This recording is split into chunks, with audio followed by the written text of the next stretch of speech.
regrouped at breakfast. What their secrets were was everyone's guess and nobody's business. Great-grandfathers from birth, in time they became both inner core and outer case in a family heirloom of nesting dolls. Now, a Dutch teenager who disappeared after going diving off the coast of Malaysia has died. That's according to his British father. Officials say 14-year-old Nathan Chesters has likely drifted into Indonesian waters. He was reported missing on Wednesday afternoon, about an hour into a training diving with his father, a French woman, and the Norwegian diving instructor. The 3 other divers were rescued hours after the initial missing report.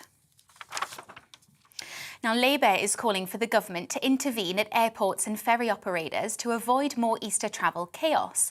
Shadow Transport Secretary Louise Haigh is urging ministers to prioritise Manchester Airport, where passengers are being asked to arrive 3 hours in advance to avoid missing their flight.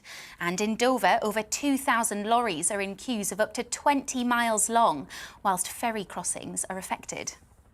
And we've got about 15,000 people today so far who are not on the planes that they originally booked. Some of them, yes, would have been told about it in advance and made other arrangements. Others are just literally in the taxi going to the airport and they think, oh no. Today's Grand National has all eyes on jockey Rachel Blackmore to retain her title. Riding Manila Times, who won last year's race, making her the first woman to win at Aintree, Blackmore will be keen to continue her success after winning the Gold Cup at Cheltenham just a few weeks ago. Other favourites include Delta Work and Run Wild Fred. This is GB News. We'll bring you more news as it happens. Now, let's return to Nana.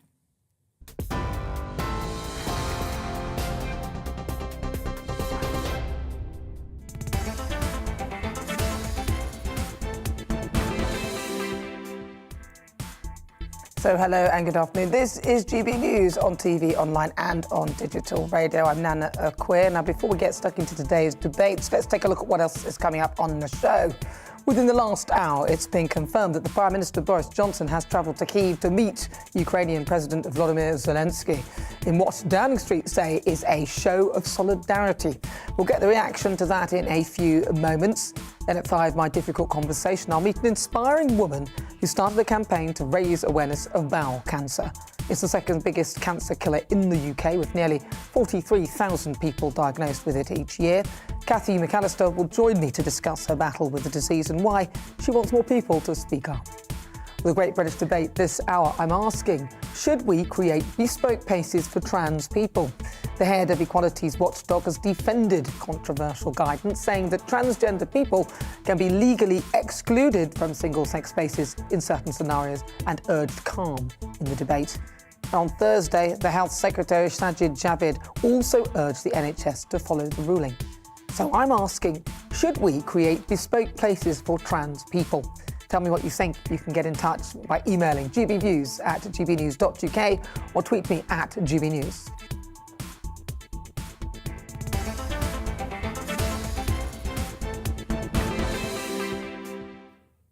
So it's coming up to 7 minutes after 4 o'clock. Let's start with some reaction to the news that Prime Minister Boris Johnson has travelled to Kyiv to meet Ukrainian President Volodymyr Zelensky in what Downing Street say is a show of solidarity.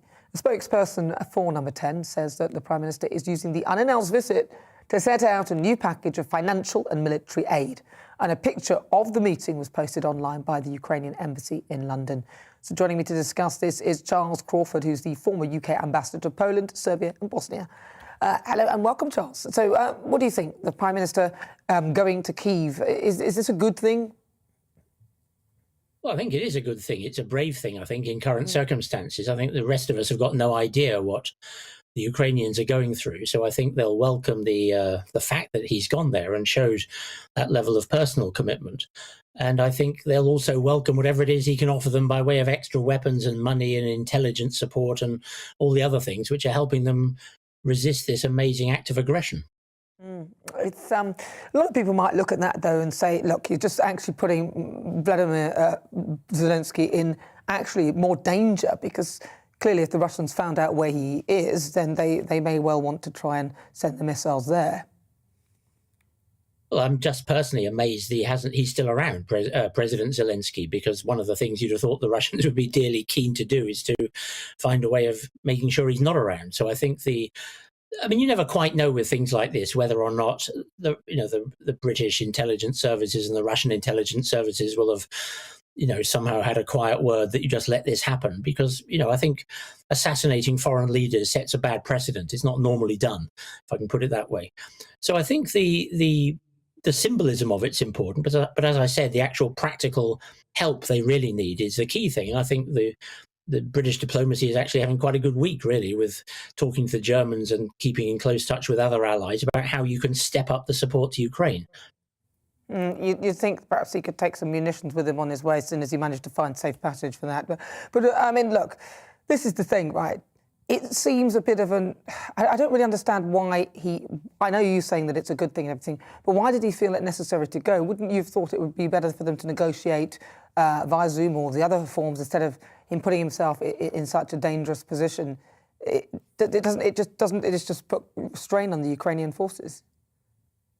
Well, I think it does, but I think one of the top EU leaders was there the other day. The Polish Prime Minister has been. I mean, there is, I think there is value, to be honest, in this sort of personal diplomacy. I mean, it may be, sound a little bit old-fashioned in the days of Zoom and so on, but there's nothing like if someone's in a difficult situation, physically going there to show that you're on their side. I think it's one thing just watching on Zoom all the world leaders saying this and that. It's another thing for them to show the commitment.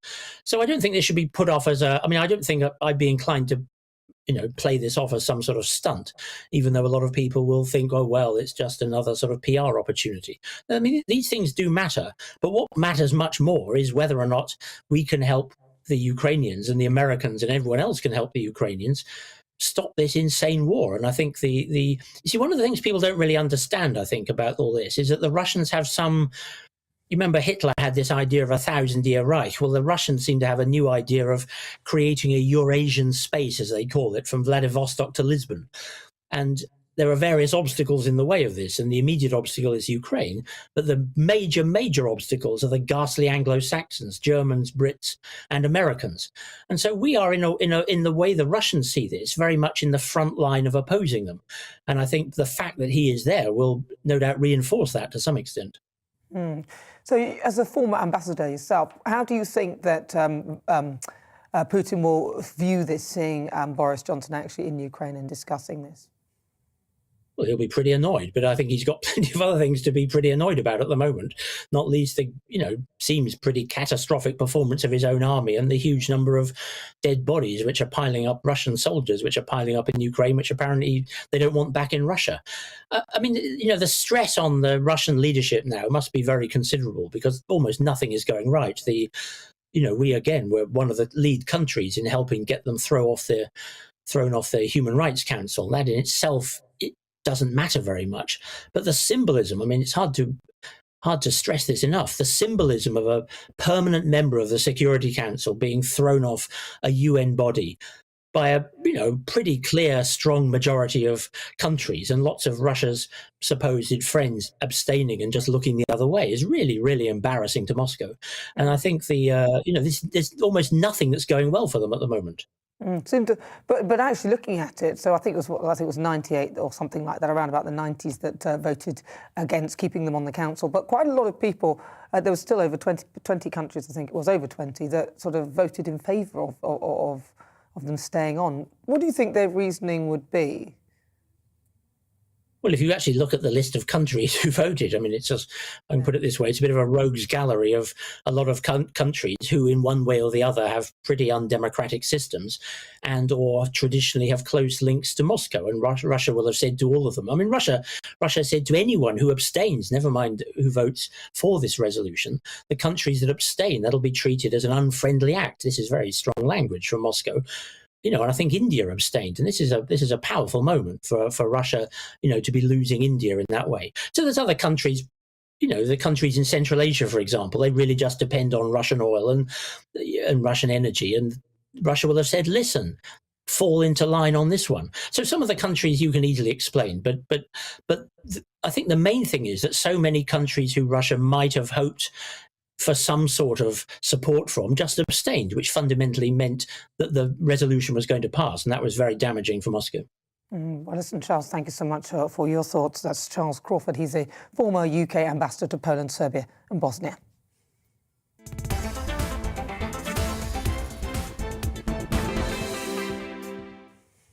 So you're with me, I'm Nana Akua. This is GB News on TV, online and on digital radio.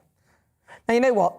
I've had enough of these people. I mean, seriously, what are they on? We've got Extinction Rebellion, Insulate Britain, and this one is from Just Stop Oil. We need to just stop oil, and if that's wind turbines, then I think that's a much, much smaller price to pay than the end of civilization as we know it, and I'm not exaggerating. We need to stop oil now, or our children will have no future. I mean, honestly, she's almost hysterical, right?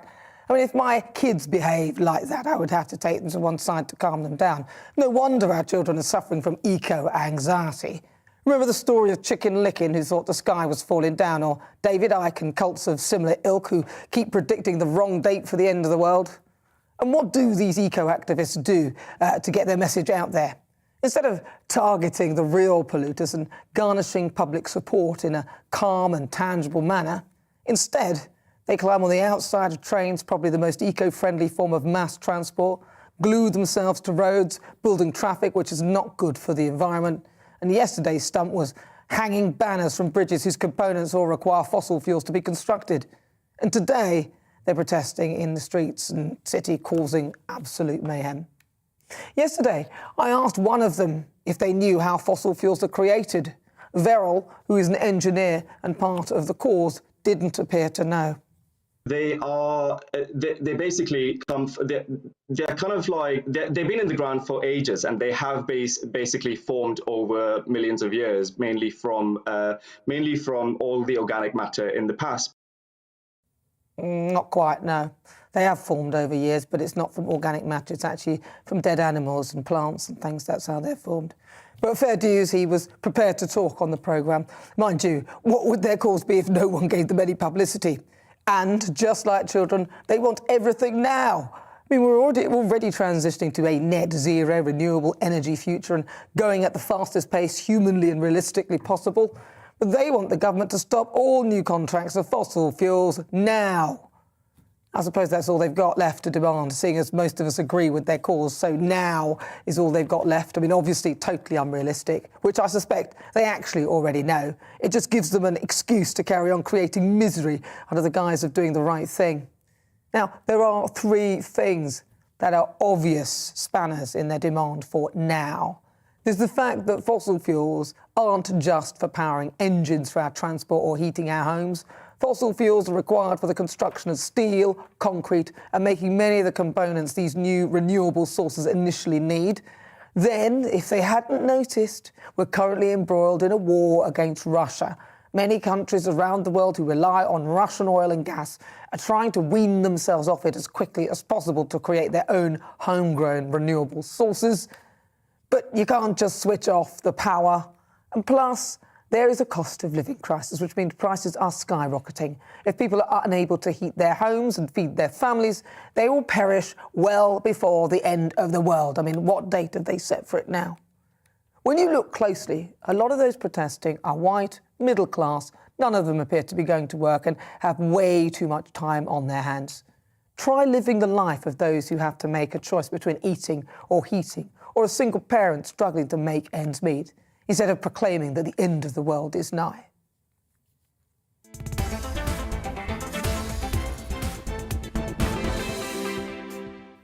Right, I think I feel better now after that. Let's get started. Welcome again to my panel, comedian Leo Cass and also Conservative commentator Calvin Robinson.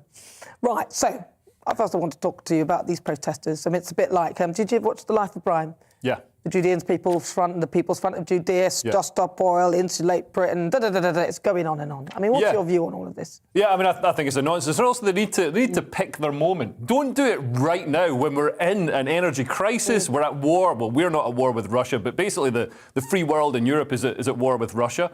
They really need to. They could have just waited a couple of months to start, waving their rattles and screaming again. Calvin. It's a bit of a cult, isn't it? You're right. That woman was hysterical. It was ridiculous. These people are falling apart over the idea of us doing what we normally do, burning oil to create energy. It's not an absurd thing to do. Yes, we need alternatives. Yes, we need more viable options. But for the time being, we have to do with what we can and try and keep the prices as low as possible. And for her to say that it's going to destroy her children's future, actually oil and fossil fuels enable the modern world, enable this, relative luxury that we live in compared to, 100 years ago, 200 years ago. We do. And if you look at the carbon emissions, obviously, from this country, although we do this offsetting thing, so it's not quite as a tiny percentage of the world's carbon is it being emitted from the United Kingdom, as it were, in comparison to the other countries. So it begs the question, why on earth they're just wasting their time here when there's so many other countries, if they really were serious about their protests, that they could go to. It just doesn't... That's the thing that really gets to me now. It really, really gets on my nerves because our carbon emissions have been going down rapidly since the 60s. We hardly produce any compared to, relatively speaking, compared to other nations. I think China produces more than most of Europe combined. Go over there, protest over there, stick your face with glue to the road in China. I mean, you saw what happened at Tiananmen Square. I mean, seriously. I'd like to see that happen to Extinction Rebellion. Obviously not quite. They want to start, not the quite. exact same thing. But, well, I mean, according to the Chinese Communist Party, nothing happened. Oh, okay, so that's what I want to happen. But yeah, it's like with the discussion around slavery. Everybody protests against British slavery, which ended hundreds of years ago. Yeah. And yet there's more slavery now in the world than there was at the height of the transatlantic slave trade. So people could go out. They could go to China and stop the Uyghur Muslims being enslaved. They could go to Libya, but they don't because that would be difficult. And also put them at risk. So it's easier to just, blame Britain for everything. And if you look at some of the pictures of the protesters actually today, they're all very well dressed. They're all, they all look perfectly. There's no children hanging about. I don't know. A lot of them seem quite old, so older that the kids don't live at home, or too young that they don't have any children, or frankly, people. To me, it just looks like. There's not a real ethnic mix there. It's just a load of people who seem to be relatively wealthy and able to protest and spend time during the day when most of us are working or stopping us all from getting to work. Where are they going? Why are they not on their way to work? And if their bosses saw them there, I don't think that would go down well. And for a fact they didn't ride a horse to that protest. They didn't ride a unicycle all the way from Brighton to that protest. They got transport there that burnt fossil fuels. They're wearing artificial fibres that are made from fossil fuels. All the good things in their life are as a result of our exploitation of fossil fuels. And yet they can turn around and point the finger at other people and say, oh no, but you have to lose your quality of life. I mean, I think, Michael Jackson said it best. It's, one of the things he got right. Start with the man in the mirror. Yeah. And don't look at the other stuff Michael Jackson did. I think that's biblical. He without sin should throw the first stone. Yes, fair enough. People's energy bills are going up from £100 to like £800. It's going up dramatically at the moment. We can't afford to sit there and say, actually, I'm not going to use any oil. It's a ridiculous... These people are disconnected from reality. That's what this is. They have an interesting reality, but certainly not the one most of us live in. But if you've just tuned in, where have you been? You're with me. I'm Nana Akua. This is GB News on TV, online and on digital radio. Still to come, the Great British Debates, and I'm asking, should we create bespoke spaces for trans people? The head of the Equalities Watchdog has defended controversial guidance saying that transgender people can be legally excluded from single-sex spaces in certain scenarios. I think that makes sense. And they urged calm in the debate. In the guidance, organisations such as refuges and gyms can legally prevent, limit or modify trans people's access to single-sex spaces or services to prevent trauma or enable privacy. So I'm asking, should we create bespoke places for trans people? Send me your thoughts. Email gbviews@gbnews.uk. Tell me what you think. You can also tweet at GBNews. And currently we have a poll up right now asking the question, should we create bespoke places or spaces for trans people? Cast that vote, but first let's get some weather. Looking ahead to this evening's weather, and the UK is looking bright for many with the majority of the showers fading away. Let's take a look at the details. Zooming into the south-west of England, and it will be a fine end to the day here with plenty of sunshine. It will quickly begin to feel chilly though once the sun begins to set. Moving eastwards, and there could be 1 or 2 showers around first thing this evening, but these will quickly ease away, leaving clear skies. Across then into Wales, and any showers will fade away, with most of the cloud also melting away, leaving a clear but chilly evening. Any showers across the Midlands will tend to become confined to northern and eastern parts, with skies largely clear elsewhere. Once the sun sets, skies will clear further, giving a cold night for all. After an afternoon of sunshine and showers, northern England will see a dry evening with skies turning increasingly clear. Just like elsewhere, it will be a chilly end to the day with a frost forming. Moving into Scotland, and the showers will continue across some northern and eastern areas, with these wintry across the higher ground. Elsewhere, there will be some late sunshine to end the day. And Northern Ireland will also see some late sunshine, and apart from the odd, very isolated shower, it will be a dry end to the day for most. Overnight, most will be dry and clear, leading to a cold night with widespread frost developing, especially in the countryside. And that is how the weather is shaping up overnight and into tomorrow morning.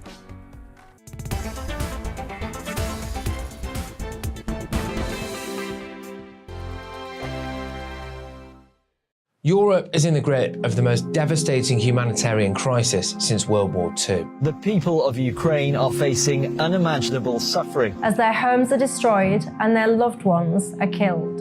Millions of people are being forced to flee for their lives, carrying only their children, their pets, and the clothes on their back. The pain, loss and destruction grows by the day. The people of Ukraine urgently need our help. Already a vast humanitarian operation is underway. Britain's Disasters Emergency Committee, or DEC, brings together 15 leading aid charities to respond to overseas disasters quickly and efficiently. These charities include the British Red Cross, CARE, Oxfam, Save the Children and World Vision. Their teams are working on the ground in Ukraine and neighbouring countries to bring vital aid to those who need it most. If you can spare it, your gift to the DEC's humanitarian appeal will go a really long way. £10 provides essential hygiene supplies for a person for a month. £50 provides blankets for 4 families. £100 provides emergency food for 2 families per month. It's easy to give. You can donate online at dec.org.uk or call the 24-hour donation line on 0370 60 60 900. If you prefer to send a cheque, please post it to the Ukraine Humanitarian Appeal, PO Box 999, London, EC 3A 3AA. To give £10 on your mobile, simply text the word crisis to 70150. Standard network charges apply for calls, and you must be 16 or over. Texts are charged at the standard network rate, and your £10 donation will be added to your bill. 100% of your donation goes directly to the DEC to save lives and deliver critical support where it's needed.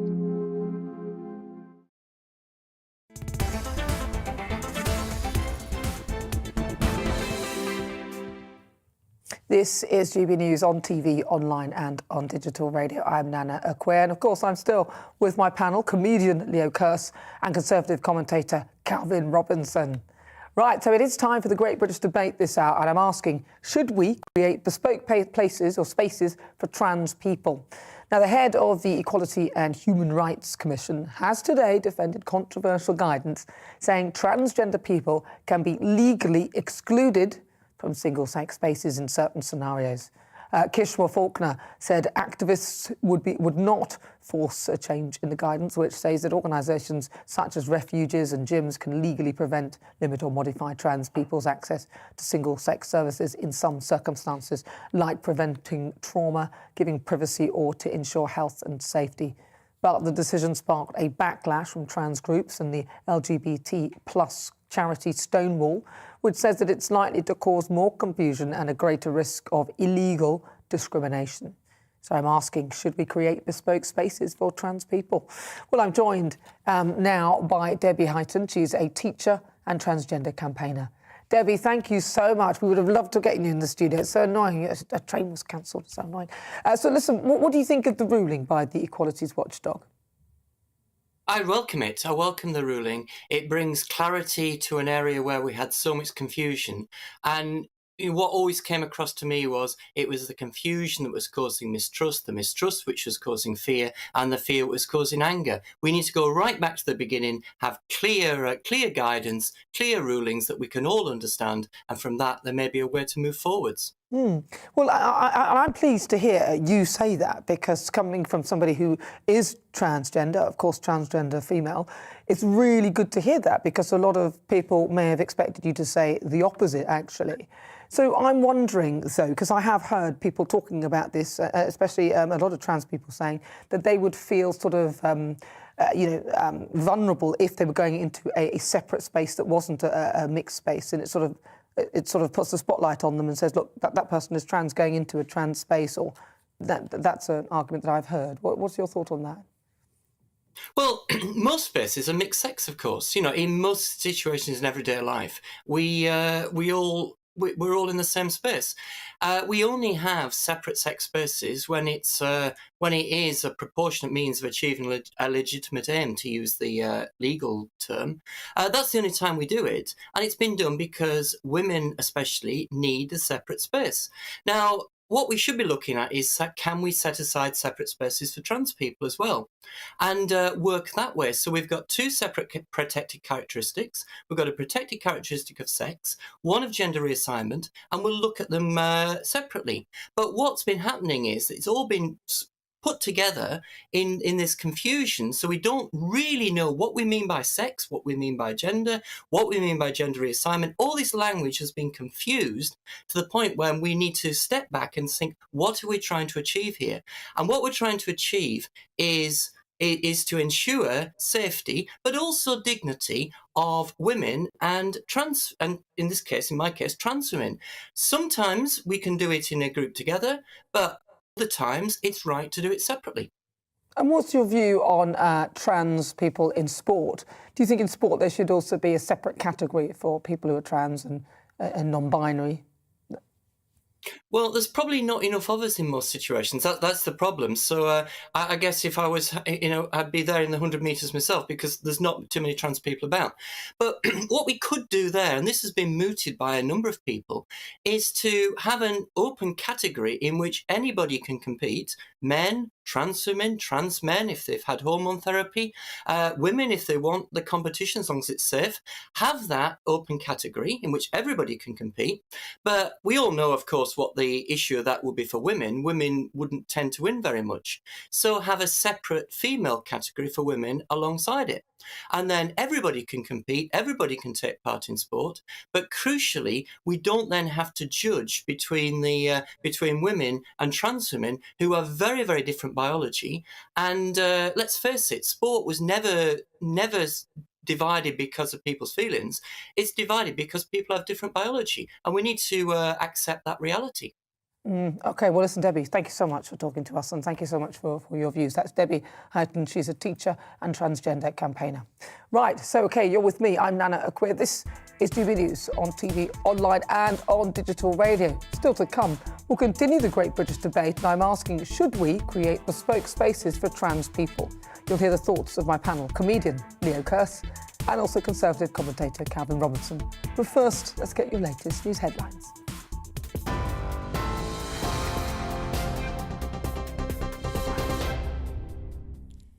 It's 32 minutes past 4. I'm Bethany Elsey in the GB newsroom.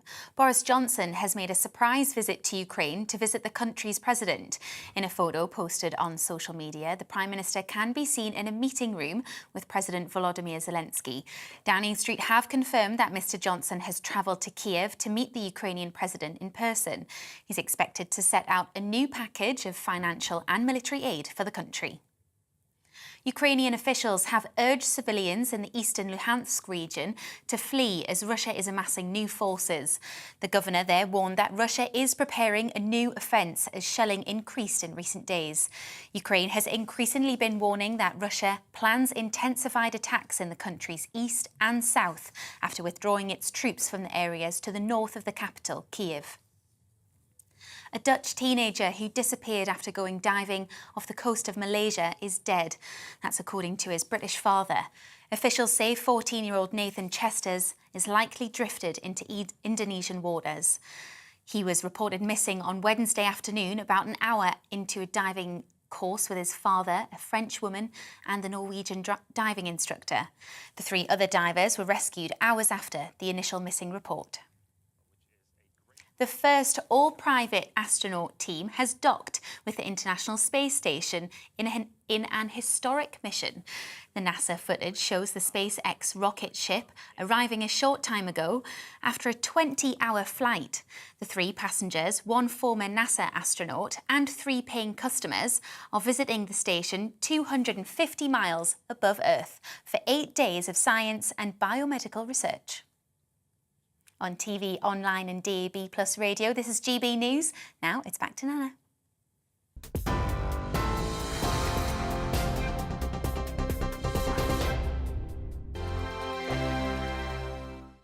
Europe is in the grip of the most devastating humanitarian crisis since World War II. The people of Ukraine are facing unimaginable suffering as their homes are destroyed and their loved ones are killed. Millions of people are being forced to flee for their lives, carrying only their children, their pets, and the clothes on their back. The pain, loss and destruction grows by the day. The people of Ukraine urgently need our help. Already a vast humanitarian operation is underway. Britain's Disasters Emergency Committee, or DEC, brings together 15 leading aid charities to respond to overseas disasters quickly and efficiently. These charities include the British Red Cross, CARE, Oxfam, Save the Children and World Vision. Their teams are working on the ground in Ukraine and neighbouring countries to bring vital aid to those who need it most. If you can spare it, your gift to the DEC's humanitarian appeal will go a really long way. £10 provides essential hygiene supplies for a person for a month. £50 provides blankets for 4 families. £100 provides emergency food for 2 families per month. It's easy to give. You can donate online at dec.org.uk or call the 24-hour donation line on 0370 60 60 900. If you prefer to send a cheque, please post it to the Ukraine Humanitarian Appeal, PO Box 999, London, EC 3A 3AA. To give £10 on your mobile, simply text the word crisis to 70150. Standard network charges apply for calls and you must be 16 or over. Texts are charged at the standard network rate and your £10 donation will be added to your bill. 100% of your donation goes directly to the DEC to save lives and deliver critical support where it's needed.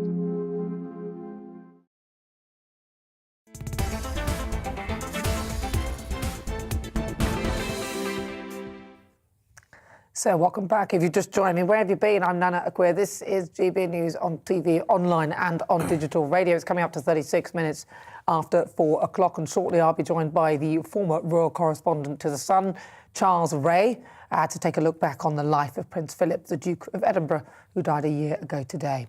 But first, let's return to our Great British Debate this hour. Now, I'm asking this question: should we create bespoke spaces for trans people?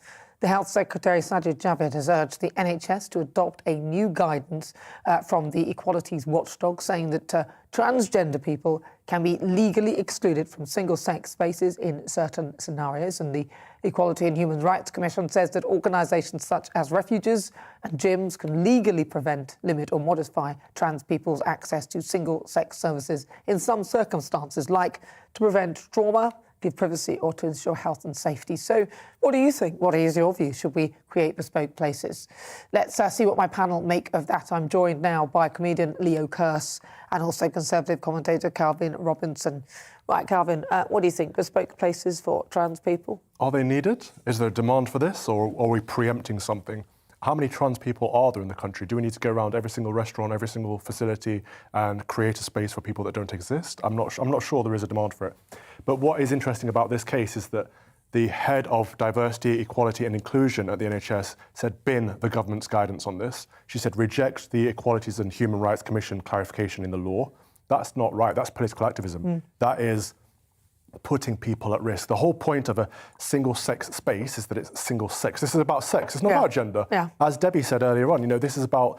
It's not about feelings. It's about biology, and there are clear biological differences between males and females, and that's what we're talking about here. So it's actually about protecting female spaces more than anything. And I'm all for trans rights. I'm all for human rights. I'm all for everyone's rights to live their lives as they see fit. But we should not put women at risk. We should not put females at risk. Yeah, I mean, I've got to agree with Calvin on this one. I mean, I think the one point I'd make is we could make space for trans-only spaces if we got rid of every equality, diversity and inclusion department. And just, they're completely unnecessary. They don't benefit anything to society. They're intrinsically and systemically racist, sexist, not homophobic, but straightophobic. They're looking for anybody who's on the oppression pyramid of exaltation. They're looking for anybody who's on that to pluck them and give them all these opportunities that would be denied, anybody who's straight or white or anything else that's seen as bad these days. How would you know?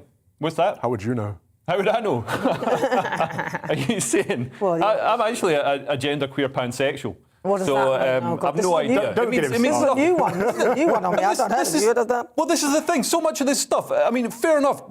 Genuine transgender people should obviously, be able to use the ladies' toilet. Why?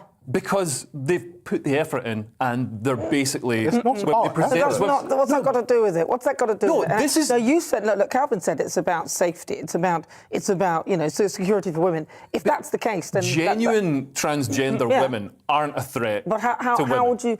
Yeah, but that's not the point, though, is it? The reason why is that so they are protected, but also the women are protected. No, you don't know. You don't know, though, do you? You don't know who's genuine and who isn't. So to protect people from the disingenuous ones, this is the problem. You do that. This is the problem. I mean, it's got to be dealt with on a case-by-case basis. There's this grey area in the middle where obviously you've got genuine transgender people who've put the effort in on one side. Because I've got to be honest, like some of the even Tara Hewitt, the NHS equality, diversity and inclusion.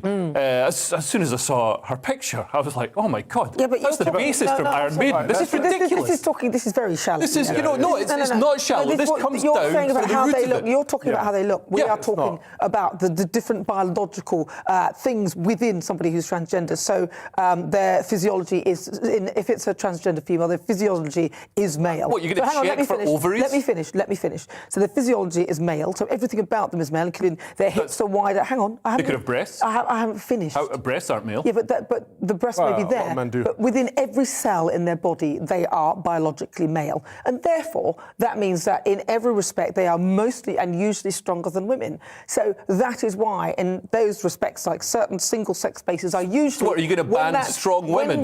When that is the case, the reason why they've separated the sexes is usually to do with privacy, or it can be an issue to do with strength, or it will be an issue where it is clear that the sexes, one is biologically stronger or one has a biological advantage. That's when we separate the spaces. We don't do it otherwise normally. So here, let me finish. So the point is this. When that is the case, I think it's fair enough that those spaces are separated. And to keep the dignity of transgender people as well, I believe they should have their own space. Therefore, nobody feels at risk and everyone feels safer. I want to pick up on that. Before I do, I want to hear what your definition of a genuine trans person is. Somebody who's put the effort in. How much effort? A lot of effort. Because honestly, with some of them, I feel like at least meet me halfway. At least meet me. Why am I having to do your transition in my head? It's not my transition. So, for example, I've got to do all this mental arithmetic. If someone identifies as a trans woman, you said they've got breasts. Maybe they haven't finished the bottom half. They haven't finished the bottom half. Let them do this. I like this. No. So let's act like a woman. So talk like a woman. Start with the first. The first requirement in your list is what? They've got to have breasts. Have breasts. Second requirement. What is the next one? They've got to be hot. Third requirement. They've got to have long hair. Yeah, they've got to have long hair. Makeup. Yeah. And sound like basically, if you look at a Motley Crue video from the 1980s, she's one of the women from that. Okay, so let me pick up on that. This is ridiculous, really. The reason we have to protect female spaces, hospitals, toilets, change rooms, sports facilities, prisons, refuges, is because are places where you'll find Calvin. No. The reason we have to protect females in those spaces is because, as Nana was saying, men are biologically more powerful, but also there is a risk, of rape. And to be able to rape someone, you have to be able to penetrate someone. Now, you haven't said that they don't need a penis to become a trans woman. You haven't said that, and you've clearly said that you can still have a penis and be a woman. I don't think that's true, because I think if you are saying that, these people you've just identified as women would put genuine women, would put biological women at risk in those spaces. Yeah, and that's the point. It's not about how they look. It's not about how far they've gone through the transition. It's just the physiology of somebody. Obviously, there's two ways, so it's not just always male to female. I've never read a news story where a genuine transgender woman who's put the effort in and looks like a woman from a Motley Crue video has done any of these terrible things. Yeah, but that's not the point, though. It's not. It's always. It's not about how they look. And actually, if the minority can have something changed for them, then if the women feel that, then they are also a majority. The majority of women, if the majority feel unsafe with that situation, then we have to be listening. Yeah, and that's the point. That is the point. I think my wife's pregnant at the moment. And she gets literature sent to her, and it describes her as a birthing person, which makes her feel horrible. It's reducing her to a biological function. And so why are we making a huge portion of the population feel horrible in order to prevent the supposed imposition on a tiny proportion of the population who wouldn't even feel horrible if they were described as a woman or as a pregnant woman. I think a lot of the times it's a nonsensical thing done for very poor reasons that's having a terrible impact. Well, I find it amazing that there needs to even be the conversation, really. It seems pretty straightforward. And I mean, you heard what Boris Johnson said, which he said to his credit that what would be sensible. And I'm with him. It's just what's sensible. It's not about, and as Debbie said, it's not about hurting someone's feelings, you've got hurty feelings, I'm sorry for saying. It's got to be more about the actual reality of the situation. And the reality is that the male physiology is very different from female physiology, and no matter what you do, so for example, in the case of Leah Thomas, it's not fair for somebody, a biological man, to race against a biological woman in that respect, because first of all, men have usually bigger lungs, wider hips, the hips are different, everything is different, which means that women are at a disadvantage. So surely the genitals cause drag in the water, which is a disadvantage. On the note of Nana just said, I do think it's important for us to say, or I would like to say at least, to give credit to the Conservative government for saying, actually, this is simple. A woman is an adult human female, because we criticise them when they don't stand up for these things, and now that they have, I think it's good. Thank you. The Labour Party need to follow suit. Yeah, Keir Starmer couldn't say that, could he? But anyway, listen, today I'm asking, he wouldn't even define woman. Should we create bespoke spaces for trans people? And lots of you have been getting in touch with your views. Tom says, I think this would be a fair way of sorting out the whole thing. Dave says, why do you always go on about transgender people? Just let them live their lives. Listen, is that a gentleman that said that, you see? Dave, that's the thing. Dave. You would say that, Dave, you see. But if you're a woman and you might feel intimidated in a female-only space, then you might be thinking very differently. Well, we don't know what Dave identifies as. Well, no, I don't know what Dave identifies as. We can assume his gender. But I'm going to make an assumption that Dave is a man. Yeah. But Dave, you can get back in touch if you're not. Mary says, I think we should or could have 3 spaces, male, female and unisex, or free for all when it comes to toilets for everyone and anyone to use. We should also change the male-female toilet signs to indicate a more masculine silhouette for men and a more feminine one for females, and just a neutral one for unisex. I'm not too worried about the shapes of things, but but I hear you. Yolanda says, I think you're getting into dangerous territory whenever you talk about some kind of segregation or of a protected group. Well, women are a protected group, actually, as well. And it's not segregation, it's just a way of keeping everybody safe. I think that's what we're talking about here. We're not talking about, it's when the situation could arise that could make one or the other group feel vulnerable. Right, there's also a poll up on Twitter today throughout the show asking, should we create bespoke spaces for trans people? And currently, 26% of you say yes, we should, and 74% say no. Really, I'm surprised at that. Wow, I'm surprised at that. Well, keep your thoughts coming, because I'd like to hear what you think about that. And keep those views coming. That's interesting. You're with me, I'm Nana Akua. This is GBNews on TV, online and on digital radio. On the way, I'll be joined by the former royal correspondent to The Sun, Charles Ray, to take a look back on the life of the Duke of Edinburgh on the first anniversary of his death. But first, let's get some weather. Looking ahead to this evening's weather, and the UK is looking bright for many, with the majority of the showers fading away. Let's take a look at the details. Zooming into the south-west of England, and it will be a fine end to the day here with plenty of sunshine. It will quickly begin to feel chilly, though, once the sun begins to set. Moving eastwards, and there could be 1 or 2 showers around first thing this evening, but these will quickly ease away, leaving clear skies. Across then into Wales, and any showers will fade away, with most of the cloud also melting away, leaving a clear but chilly evening.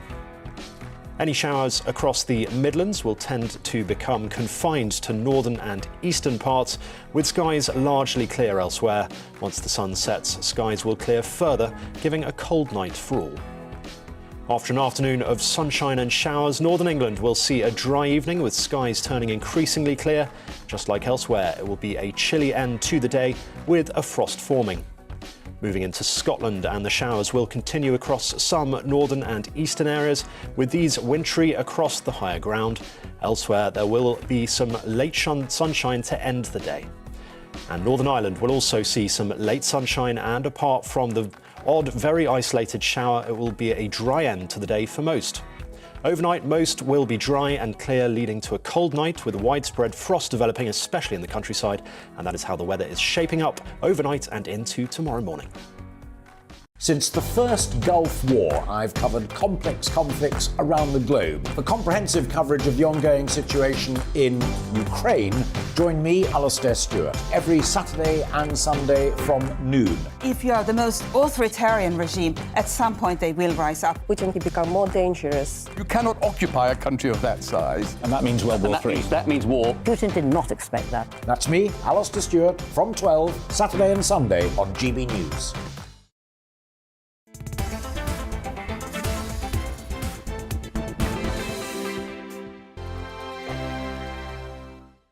Europe is in the grip of the most devastating humanitarian crisis since World War II. The people of Ukraine are facing unimaginable suffering as their homes are destroyed and their loved ones are killed. Millions of people are being forced to flee for their lives, carrying only their children, their pets, and the clothes on their back. The pain, loss and destruction grows by the day. The people of Ukraine urgently need our help. Already a vast humanitarian operation is underway. Britain's Disasters Emergency Committee, or DEC, brings together 15 leading aid charities to respond to overseas disasters quickly and efficiently. These charities include the British Red Cross, CARE, Oxfam, Save the Children and World Vision. Their teams are working on the ground in Ukraine and neighbouring countries to bring vital aid to those who need it most.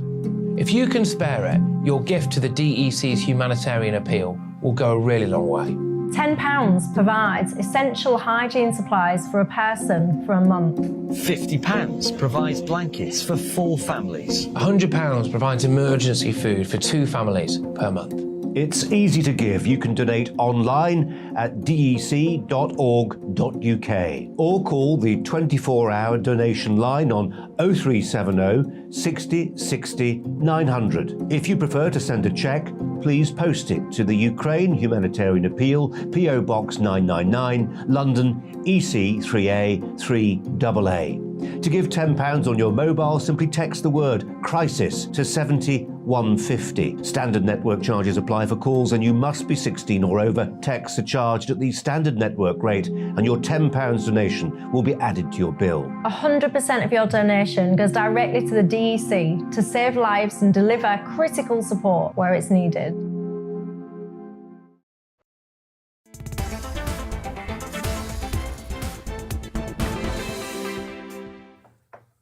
This is GB News on TV, online and on digital radio. Thank you so much for joining me. I'm Nana Akua, and I'm still with my panel, comedian Leo Kearse and Conservative commentator Calvin Robinson.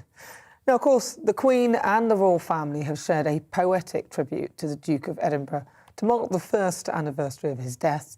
The poem, written by the poet laureate Simon Armitage, was posted to the royal family's social media accounts this morning, a year after Philip, famously described by the Queen as her constant strength and guide, died peacefully in his sleep at his Windsor Castle home. Today, a naval uniform worn by the Duke of Edinburgh and his Admiral's cap has gone on display for the first time at the National Museum of the Royal Navy in Portsmouth. Our royal reporter, Cameron Walker, looks back on the day and Prince Philip's legacy. He is someone who doesn't take easily to compliments, but he has quite simply been my strength and stay all these years. Prince Philip passed away peacefully at Windsor Castle in April 2021. just 2 months before his 100th birthday. He had been at the Queen's side for 7 decades, devoting his life to his country and family. TV presenter Eamon Holmes was broadcasting at the time and recalls the moments the news was announced. Prince Philip passing wasn't a totally unexpected situation. He had been ill for some time. The Duke of Edinburgh's scaled-back funeral 8 days later celebrated a lifetime of support for the armed forces.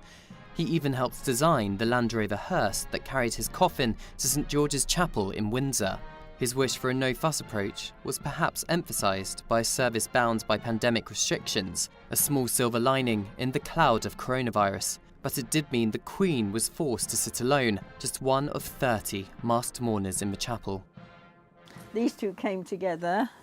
Margaret Tyler is known as Britain's loyalist royalist. She claims to own around 12,000 individual pieces of memorabilia and has met the Queen 4 times. Didn't she look sad sitting there on her own? I just want to go sit with her, honestly. I just felt so sorry. Prince Philip's granddaughter, Princess Beatrice, describes his incredible sense of humour, but he was sometimes a little abrupt. He talked to me about climate change once and he said, love it, love it. He said, it's great for the grouse. Great for the grouse in Norfolk. I don't know why everybody complains. His point being that whatever the climate change was doing, it was leading to a bigger population of grouse, which he would then go out and shoot. The Queen was actively involved in plans for the Duke of Edinburgh's service of Thanksgiving last month at Westminster Abbey. Her Majesty was determined to be there. Despite her growing frailty and mobility issues, she took the shorter routes to her seat via Poets' Corner, accompanied by her son, Prince Andrew. A decision which threatened to overshadow the day because of the Duke of York's out-of-court settlement in a civil sexual assault case. He's always denied the allegations. There were 2 notable absentees. The Duke and Duchess of Sussex chose not to be there. Margaret thinks he should have made the effort. I do think Harry could have come over. I mean, he's only got to get on a plane, hasn't he? And I think the Queen would have appreciated that because she's very fond of him, isn't she? He's her grandson. The service itself celebrated the Duke of Edinburgh's contribution to public life and support for around 700 charities which he was associated with. Free from restrictions, many elements planned for the original funeral could finally be honoured. Now, a naval uniform worn by the Duke of Edinburgh and his Admiral's cap is on display for the first time, celebrating the Queen's Platinum Jubilee, a lasting tribute to a World War II naval hero. Cameron Walker, GB News. So let's now speak to the former royal correspondent at The Sun, Charles Ray. Charles, thank you for joining me. So a year on, Pleasure. How do you think that the Duke of Edinburgh's legacy has lived on?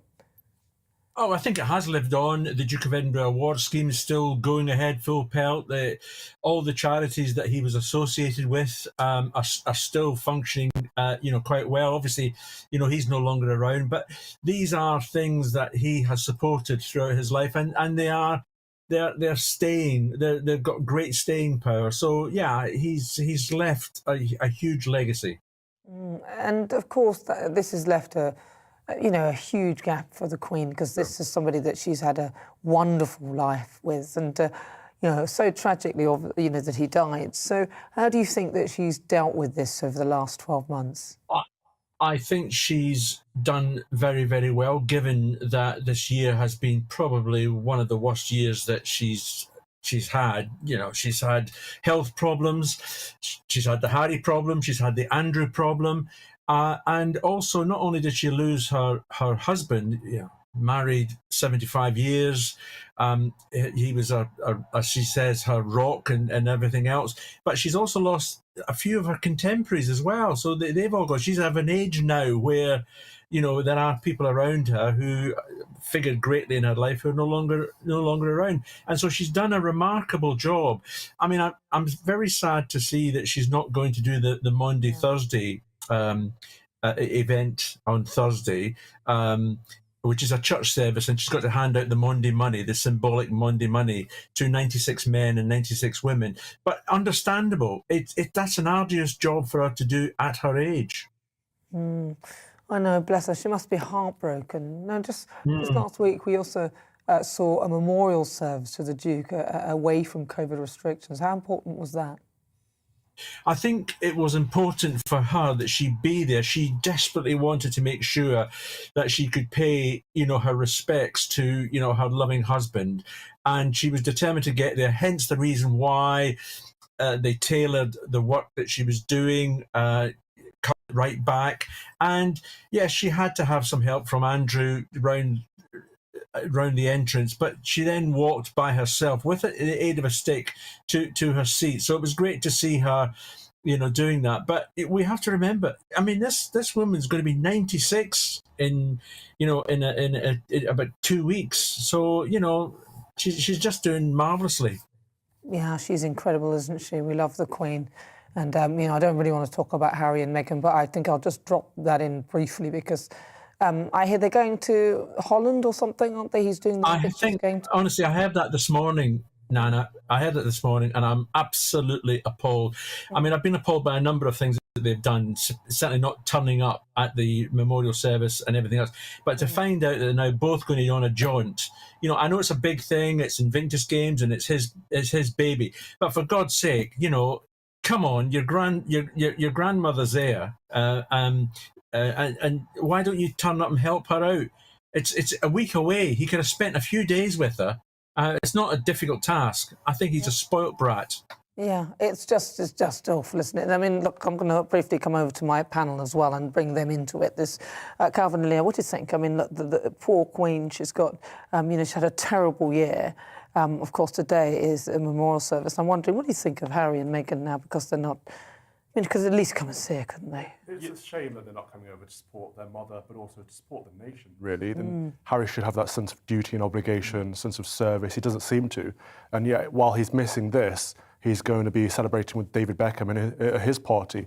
That kind of shows where his loyalty lies. It's a great shame. Yeah, I think they're more interested in celebrity than serving the nation. I think that was always the case. But it's a shame because we really don't know. I mean, it's sad to say, but we don't know how long the Queen's got left. She's looking so frail these days. So I mean, it could be one of his last opportunities to I don't know why. show that solidarity. I don't know what he's thinking. I mean, I don't know how long we've got left, to be fair. But I'm going to say thank you so much to Charles Ray as well, because he's been joining us. He's the former royal correspondent to The Sun. Thank you, Charles. Always lovely to talk to you.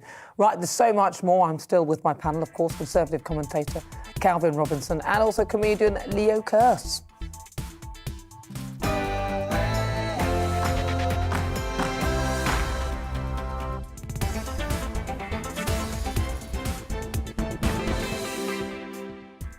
So you're watching me, Nana Akua. This is GB News on TV, online and on digital radio. For the next hour, me and my panel will be taking on some of those big topics hitting the headlines right now. But first, let's get those headlines.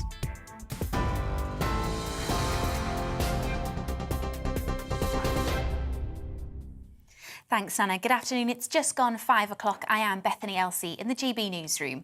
Boris Johnson has made a surprise visit to Ukraine to visit the country's president. Downing Street have confirmed that in a show of solidarity with the Ukrainian people, Mr Johnson has travelled to Kyiv to meet Volodymyr Zelensky in person. He's expected to set out a new package of financial and military aid for the country. President Zelensky has called Mr Johnson one of the most principled opponents of the Russian invasion as he welcomed him to Kyiv. Meanwhile, Ukrainian officials have urged civilians in the eastern Luhansk region to flee Russia is amassing new forces. The governor there has warned that Russia is preparing a new offence as shelling increased in recent days. Ukraine has increasingly been warning that Russia plans intensified attacks in the country's east and south after withdrawing its troops from areas north of Kyiv. President Zelensky said the country was preparing for a tough battle ahead. Russian forces are being gathered in the east and south. A large amount of forces, equipment and armed people who are preparing to occupy yet another part of our territory. This will be a tough battle. We believe in this fight and our victory. We are ready to simultaneously fight and to look for a diplomatic solution that can put an end to this war. Labour says the Chancellor and his family have potentially saved tens of millions of pounds in taxes due to his wife's non-dom status. The Chancellor's wife, Akshata Murthy, has said she will now pay UK tax on all her worldwide income, despite the status exempting her from doing so. It's as Rishi Sunak admitted to holding a US green card while in office. He said it was returned after he sought guidance and that he followed all laws and paid taxes in full. The royal family has released a poetic tribute to mark the first anniversary of the Duke of Edinburgh's death. The poem, written by the poet laureate Simon Armitage, is called The Patriarchs, an Elegy.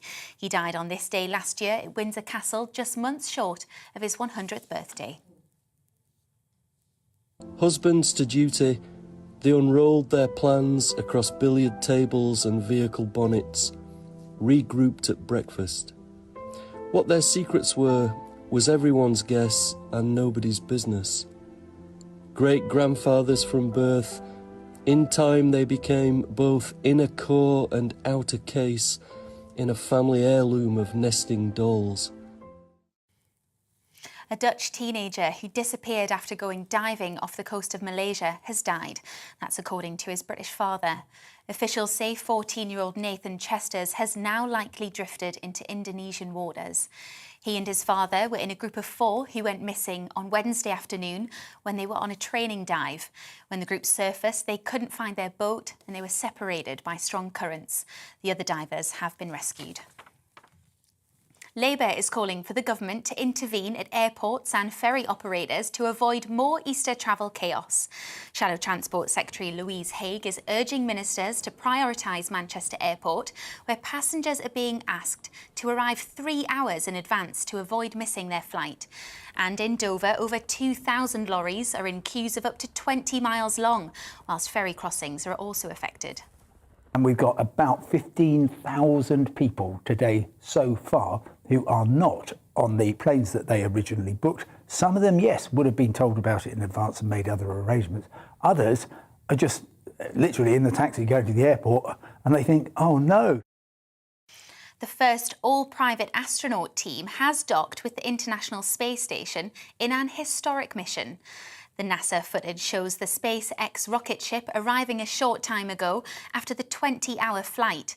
Passengers include 1 former NASA astronaut and 3 paying customers. They're visiting the station 250 miles above Earth for their 8-day science and biomedical research.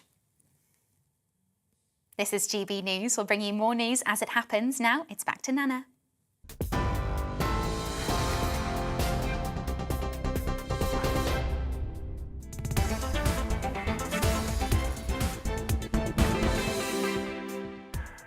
It's fast approaching 5 minutes after 5. I'm Nana Akua. This is GB News on TV, online and on digital radio. And for the next hour, me and my panel will be taking on some of those big topics hitting the headlines right now.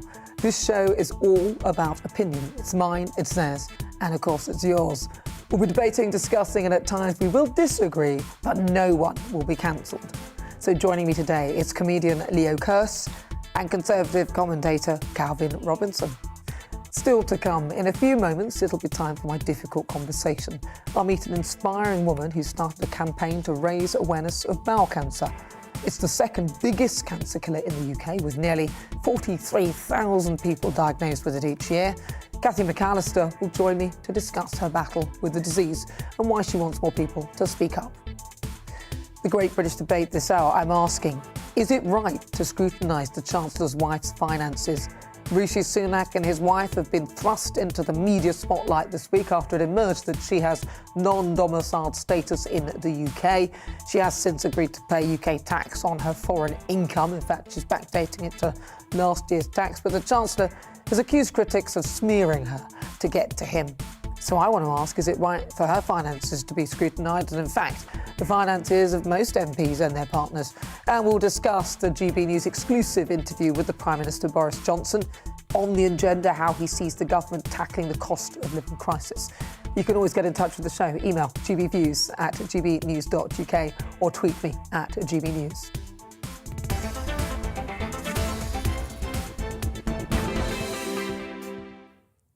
So we start this hour with my difficult conversation this week.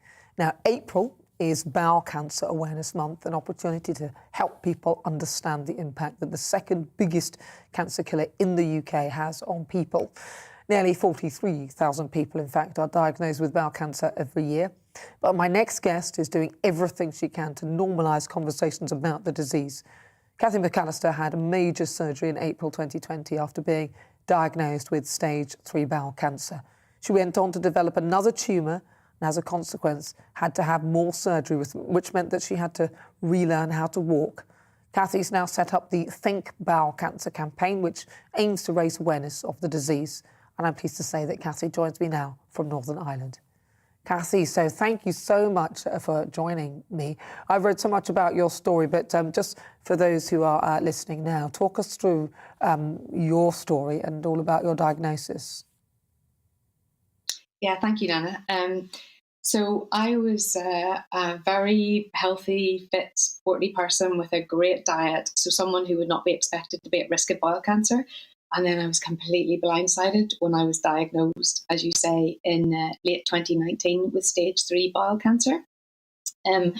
I had bowel problems, but like a lot of people, and this is one of the problems why people don't get diagnosed early enough with bowel cancer, I had been diagnosed with IBS. So I just thought that anything that was wrong, it was part of the IBS, and I tried to change what I was eating and drink more water and those kind of things. So it was too late, really. Well, not too late, because fortunately I'm in remission now, but I was stage 3 by the time that I was diagnosed. And that's why, as you say, this is the UK's second biggest cancer killer. People think that it's an old man's disease, and that's both the public and the medical profession. So I'm doing this campaign, and I'm not doing it lightly, because you can see that it's hard to look at pictures of yourself on a big screen like that. But I want to raise awareness, and particularly amongst younger people, because bowel cancer is growing, particularly amongst people under 50. So I want to do my part to try and raise awareness of that. And so in doing this, so for someone like me, I've never had any issues with any of that at all. But what's the hardest part about it? Because as you see, even me saying it, I'm thinking, well, what shall I say? You know, struggling to sort of find the words and be honest about, you know, your own sort of movements, as it were. How do people come out and talk about this? Because that's a real problem, isn't it? It is a real problem. I mean, and that's why bowel cancer is one of those cancers that doesn't have as much awareness as other cancers, because you know, people just don't like talking about poo and bums, and that's just silly in this day and age. It should be very normal. It's a very natural act, and it's so important to be able to normalise this campaign. So that's something that I'm really keen to do as well. I now live with a permanent stoma, and in the campaign, as you can see in the photographs and in the video that I've released as well, you can see my stoma, and that's something that I've received. I've had so much feedback on that from people saying, you're so brave to do this and so brave to show your stoma. But I don't think I am, because so many people live with that. And I just wanted to really show the consequences of what will happen if we don't normalise talking about our poo. So you initially had some sort of problems and issues there. What were the? I mean, you know, it's sort of not obviously, because when before the watershed and things like that, and families are watching, and some people may be just about to tuck into something to eat or something. So it's just so we can get an idea of what those symptoms are and what people should be looking out for. And how was it that you were? It sounds like you were misdiagnosed. Yeah. So the symptoms, the top symptom that people present with is bleeding. So it's like bleeding from your bottom or blood in your poo, and that is the main symptom. And there's a huge amount of people, I think about 60% of people, leave it for over 3 months when they have that symptom to actually go to the doctor. So, you know, and again, that's madness. And I would urge people just to go straight away, because bowel cancer is so treatable that if you do go in the early stages, 90% of people survive. So it's something that, you know, if you do have that, then go and see the doctor and get treated for it. And you said you were at stage 3. So what does that mean? So stage 3 means that it has spread to nearby lymph nodes. Okay. So it's spread outside of the area that it's contained in. So therefore, you're more likely to need chemotherapy. if I had been, so for example, at stage 1 is when it's just a polyp, when it's really not cancerous. And if I had been diagnosed when it was just a polyp and it hadn't turned cancerous, that would have been a day procedure to get it out. But instead of that, I've had 18 months of radiotherapy, radiation treatment, chemotherapy twice, and 3 major operations, including now I live with a permanent stoma. So the stages are, so what are the stages then? Because you said stage 3 is when it's spread outside the bowel, so it's affected the lymph nodes. But you talked about a polyp. So that's the precancerous stage, is it? Yeah, that's a lump, yes. And that's when it's just a lump and when it can be removed really easily. And then the stages go to, they kind of progress to when it moves outside of the area, and then it moves into your lymph nodes. And then stage 4 will be when it's spread further away from further across your body. And that's when it becomes very difficult to treat, I can understand. And as you said, there's lots of treatments for it. So why is it, do you think it's the stigma of it that people aren't coming forward and a lot of people are being diagnosed at the late stages? What do you think, why do you think that is? So I think 2 reasons. One, it's just not on the general public's radar. We try to fob it off as being something else. In our own minds, we try and tell ourselves it's not cancer. So we leave it too late to go. And I think that's probably because of awareness. I mean, some people don't actually know the symptoms, but also other people are a bit frightened to go to the doctor. And I mean, my message to people would be, don't be frightened, because it's better to go early and get it treated when it's really treatable, rather than leave it, until it's at a point where it's much more difficult to treat. And sorry. I was going to ask you, though, because I know you said that you just had to relearn to walk and everything. You had a second operation. Can you tell us what that was about? And I know now you're wearing the stoma. Yeah, well, that was when I had the stoma. I had a lot of my internal organs removed, and I had a stomach muscle removed, which for a very sporty person was again like something that was pretty major for me. My plastic surgeon said, you'll probably never do sit-ups again, which I am doing now, which I'm very grateful for. But yeah, it was having a lot of the organs removed, and then I had major plastic surgery, reconstruction all around my bum area. So therefore, I had to start to learn to walk again, because the surgery that I had was major surgery. Yeah, and the stoma means that you can no longer go to the toilet properly. It's all in the bag. Is that right? That's exactly right. So stoma is, for those who don't know, it is your bowel, is the bottom of your bowel is cut off and your bowel is pulled through your stomach. So therefore, all of your waste, I wear a bag constantly so that all of my waste product comes out in that bag. Mm-hmm. And so the Awareness Month, just briefly then, how important is this month? It's so important. And again, I'll go back to, it's the UK's second biggest cancer killer. And if people are caught early with bowel cancer, if they're diagnosed early, then it's really curable, and it's very treatable as well. So my message during Bowel Cancer Month, Awareness Month, is to go early, to be aware of the symptoms. If I can get those symptoms onto people's radar and use myself as a warning to show the consequences of not going early, then that's why it's so important for me to do that this month and to raise awareness. And the awareness needs to be raised amongst both the general public and GPs, because GPs don't think that people under 50 are at risk of getting bowel cancer. So therefore, there is a lot of misdiagnosis. And as I say, for me, it was, I believed that I had IBS, and my GP believed I had IBS for years, and it wasn't, it was cancer at the end of the day. So it's really... If people want to find out more about your campaign, where can they go? Is there a website or anything? Yeah, well, I'm on Instagram, Think Bowel Cancer, and there'll be more. There's a video which is on Instagram as well, and I have a set of posters. So there are more posters, quite striking, hopefully shocking, and hard-hitting posters, in as part of the campaign too. So please go on to Think Bowel Cancer, and then if you want to know the symptoms, I mean, again, I'm raising awareness of what the consequences of bowel cancer can be. So if you want to know the symptoms, go to Bowel Cancer UK and you will get a full list of the symptoms there. Well, listen, Cathy, thank you so much for talking to us. You're a very brave woman. That's Cathy McAllister. She's the founder of Bowel Cancer. Thank you for talking to us.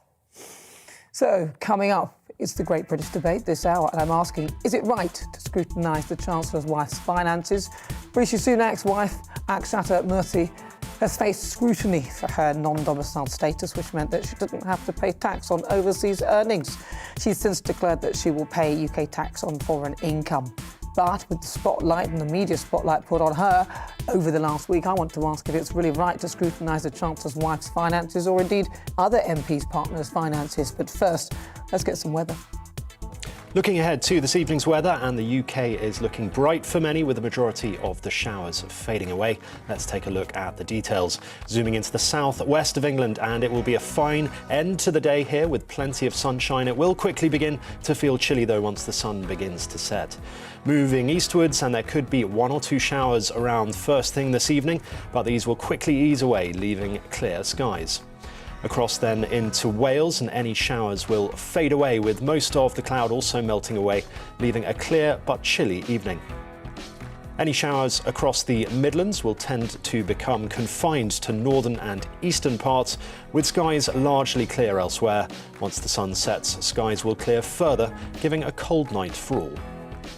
After an afternoon of sunshine and showers, northern England will see a dry evening with skies turning increasingly clear.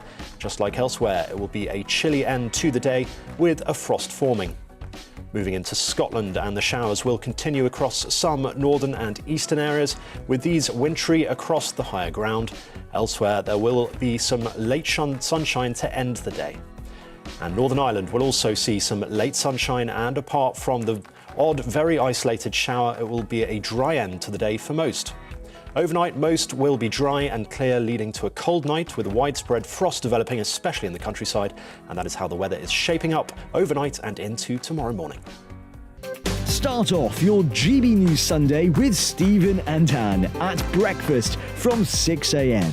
At 10, join the political correction. From 12 till 6, it's Alistair, Darren, Inaya and Nana. At 7, join Free Speech Nation for a laugh that won't be cancelled. At 9, it's Mark Dolan Tonight, followed by Headliners. That's Sunday on GB News.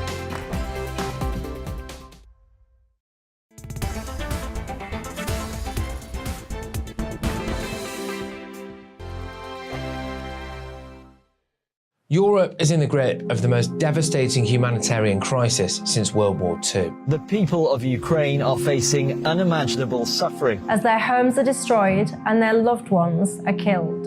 Millions of people are being forced to flee for their lives, carrying only their children, their pets, and the clothes on their back. The pain, loss and destruction grows by the day. The people of Ukraine urgently need our help. Already a vast humanitarian operation is underway. Britain's Disasters Emergency Committee, or DEC, brings together 15 leading aid charities to respond to overseas disasters quickly and efficiently. These charities include the British Red Cross, CARE, Oxfam, Save the Children and World Vision. Their teams are working on the ground in Ukraine and neighbouring countries to bring vital aid to those who need it most. If you can spare it, your gift to the DEC's humanitarian appeal will go a really long way. £10 provides essential hygiene supplies for a person for a month. £50 provides blankets for 4 families. £100 provides emergency food for 2 families per month. It's easy to give. You can donate online at dec.org.uk or call the 24-hour donation line on 0370 60 60 900. If you prefer to send a cheque, please post it to the Ukraine Humanitarian Appeal, PO Box 999, London, EC 3A 3AA. To give £10 on your mobile, simply text the word crisis to 70150. Standard network charges apply for calls, and you must be 16 or over. Texts are charged at the standard network rate, and your £10 donation will be added to your bill. 100% of your donation goes directly to the DEC to save lives and deliver critical support where it's needed.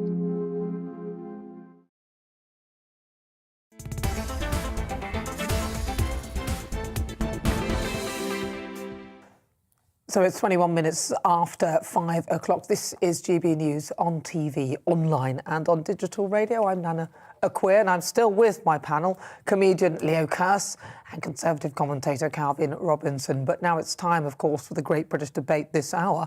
And I'm asking, is it right to scrutinise the Chancellor's wife's finances? Rishi Sunak's wife, Akshata Murthy, has had her finances thrust into the media spotlight this week after it emerged that she had non-domiciled status in the UK. She's since agreed to pay UK tax on her foreign income, but the Chancellor has accused critics of smearing her to get to him.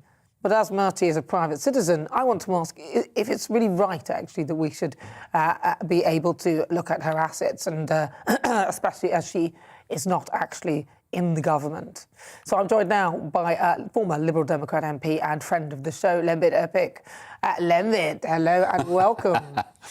So let's talk about that. Yes, well, yes, because we're going to scrutinise you now, because you were an MP, and your personal life, and of course everything was sort of out there. It was dragged into the front pages. Do you feel any sympathy for Rishi Sunak? Massively, Really? massively. I never expected my personal life to become so significant to my political career, but it did. And I think that's wrong. I don't mind people talking about it, but I do mind people judging it. And I've got no vested interest in Rishi's situation with his wife, but I really feel for him because she did not choose a political career. And But she chose to go non-domiciled. yeah, okay, but she's not breaking the law. No, she's not. But she should know what effect that would have on, how that would be seen, especially as those around the government, they've been talking about the spirit of the rules and the spirit of the law. Okay, but very simply, if we start assessing families and children and grandparents, everybody's guilty. And we're not going to get good people into politics then, because the families will say, don't go into politics because I don't want to get the rap for the things that I've done. And that's the problem here. I think Rishi's actually been a pretty good chancellor, to be honest with you. Do you think, with this ridiculous national insurance hike? No, I've got issues about the individual policies, but I think that he's played a straight bat. I think that you can argue about the policies, but I think he's competent. You might disagree with policies that he says, but I think that he's an honest guy. And it's nothing to do with what his wife does. If we decide... But if he's an honest guy, like you said, OK, so in the minister's interest, he didn't declare, and he would have known that he should do, that his wife had a share in that company in Emphasis, and she had a 1% share, which clearly was something that he should have declared in the ministerial interest, and he didn't. And then he later declared it. I mean, you say he's honest, and I'm sure he is, but that seems a big thing. And then we have the green card issue coming out as well. On the first one, I think it's an honest mistake. That's my opinion. Yeah. I could be wrong. On the second one, and actually the bigger issue, the things that he's done to the rest of us in terms of national insurance, it's very easy to attack him because we might resent the changes that he's making to how we pay tax. But when it comes down to it, his wife is none of our business. I honestly feel that way. If he was to preach about other people's personal lives, that would be different. But he is talking about our finances, isn't he? And he is, he's expecting us to behave in a certain way. So we have to be honest and open about our finances and any vested interests, in a sense. So, so I'm wondering how he thought that would go down well. Fair point. But if you had a partner who was... I don't, by the way. Nobody wants me. Oh, no, we all want it. Your phone's going to go wild now that you said that. Let's assume that 1,000 suitors are all in the non-domicile status. It's none of GB News' business. It's none of the viewers' business, what you do outside the studio. And I actually feel the same about politics. It is sort of. I mean, if I do things that are bad and it comes across or I'm dishonest in some way or it appears that I've broken some sort of rule. I'll hold you up on that one. There's nothing dishonest in this situation. No, but I said, or one of the alternative ones I offered, or it appears, that I've misled in some way or not said something, even if I have or I haven't. I put 3 scenarios there. And that's why I'm sympathetic to Rishi Sunak, because I never did anything dishonest about going out with the cheeky girl, but it defined me. And so what exactly happened there? Go on, tell us. I'll tell you after the water. No, tell us a little bit. Not all the did, but... I met her. I had an honest, I think, very loving relationship with her, and it ended. That's what happens to millions of people. So what happened in terms of the media and everything?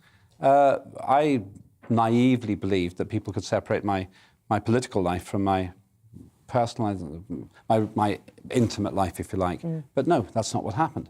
So I got judged by who I was going out with. Now, I'm concerned that Rishi's going to be in the same situation. What his wife does is nothing to do with us. And I feel very strongly about this. If she was breaking the law, that would be different. If she was cheating the system or even guilty of sharp practice, that would be different. But none of that's true. But the thing is, though, can you, though, if someone's married, how is it difficult, how is it easy to separate their assets in that way? Because usually, in that scenario, you're jointly and severally liable to something. So if you moved in together, even if you shared a house with somebody, you are jointly and severally liable for that. So in a marriage situation, that is a similar scenario. Now, you've seen how people like Vladimir Putin is able to, OK, well, we'll move the ownership of that thing to one of my children or to my ex-wife, or I'll put that in somebody else's name to potentially conceal the fact that if you're going to come and take his assets or whatever, that they don't belong to him. The problem, I'm just putting forward the scenario, that if that is the case for certain things, so in the case of this company, which obviously she takes dividends from the company, it's not his company, but it is a family-owned asset in a sense because they're a family, he will benefit in some respect from that, so he should declare it. So other things that are, where he might benefit, that should also be declared. He made a mistake by not declaring something, and I honestly think that was a genuine mistake. I can only refer you to Hitesh, my accountant, who says, I'll give you the best tax deal that I can get you, but I'm not going to break the law. No, now, I think that Hitesh, I think that Rishi's in the same situation as Hitesh. And you can try to build up some kind of intrigue here, but I just don't think there is any. Yeah. It's uncomfortable because of this non-dom status. It sounds wrong. But actually, nothing's been done that's wrong. Well, but then there's a box that you tick to say, do you want to choose a non-dom status to avoid paying tax in the UK? I mean, that's pretty much why it was created anyway, many hundreds of years ago, to help people avoid paying tax. That's why it was. That's, if you read the history on it, that's what it is. So it's clear that is obviously why it's done. And it's not that there's anything particularly wrong with that, because I suspect we might all try that. But then if you look at cases like, for example, Gary Barlow, Jimmy Carr, they were castigated for not behaving in the spirit of the law, for avoiding tax in a perfectly normal legal way, but the government didn't look nicely on that at all. All I can say is that it seems to me it's not a fair comparison, because Rishi Sunak wasn't Chancellor when he married her, and why should she have to change her tax arrangements? I don't know how far back they go, just because he's the Chancellor. What you're saying sounds fair, but I don't think it is fair, because at the end of the day, she's got her life and he's got his. Why should she have to subjugate her entire financial circumstances, accepting there's some crossover, there's some shared wealth there, but why should she have to change her circumstances based on the fact that she happens to be married to the Chancellor? But when you marry people, then usually you become almost one unit in many aspects of your finances. So you can't to then say, oh, well, that bit's definitely yours and I don't benefit anything from that, and I don't. I think that's very murky water, and I think it's, in which case, this would have been something that you would known that you have done. And if you're non-domicile, it usually means you don't live in that country, and this person definitely lives in this country and properly lives here. I know that there's the clause where if it's your last resting place, she's chosen her where she was born, and that makes total sense. But if you live somewhere else and you clearly are a resident of that country, then I think your worldwide income should be taxed. Okay, well, and if you're married to the Chancellor and you're not doing that, it doesn't make sense. That's a legitimate position to hold, but it's not one that I hold, because I actually think at the end of the day, even if you're married, especially in politics, you should be able to have your own life. Now, I probably lost my seat partly because of things which are nothing to do with my political career. And so I've been on the sharp end of this. Was it right or wrong? Doesn't matter. The public decided what they wanted to do. The public can decide that they don't like the way Rishi Sunak's operating. I would not get rid of him on the basis of what his wife's tax affairs are. And I understand it's easy to take a pot shot at him. The Lib Dems are doing it, Labour's doing it. But you have to be very Even his own Conservative people in his own party and they are, doing but the thing is that... some people would say this may have come from somebody in the Conservative Party. I'm pretty sure it did, actually. so I think it's everybody taking a pot. But when it comes down to it, though, you have to be very careful. Let he who's without blame cast the first stone. And I don't know many people who can really say they've never done anything like this, or that they wouldn't do it if they were given the chance. Yeah, well, but if you are married to the Chancellor and so on and so forth, I think well. But listen, Lembit, thank you so much for your insight. Much appreciated. That is, of course, Lembit. David Opert. He's a former Liberal Democrat MP. Let's have a quick look at what you've been saying. Mike says, no, family members and spouses of politicians should have the right to privacy. Max says, tax increases for everyone else. He needs to set an example. Dolly says the Chancellor's wife is of interest when the state of the economy is plunging and lots of people into poverty. Thank you very much for that. Keep those thoughts coming. I'd like to hear your views on that. You're with me. I'm Nana Akua. This is GB News on TV, online and on digital radio. Now, still to come, we'll continue our Great British debate. And I'm asking, is it right to scrutinise the Chancellor's wife's finances? You'll hear the thoughts of my panel, Conservative commentator Calvin Robinson and also comedian Neo Kirst. We'll also get some reaction to the Prime Minister's Boris Johnson's travelling to Kyiv today to meet Ukrainian President Volodymyr Zelensky in what Downing Street say is a show of solidarity. But first, let's get your latest news headlines.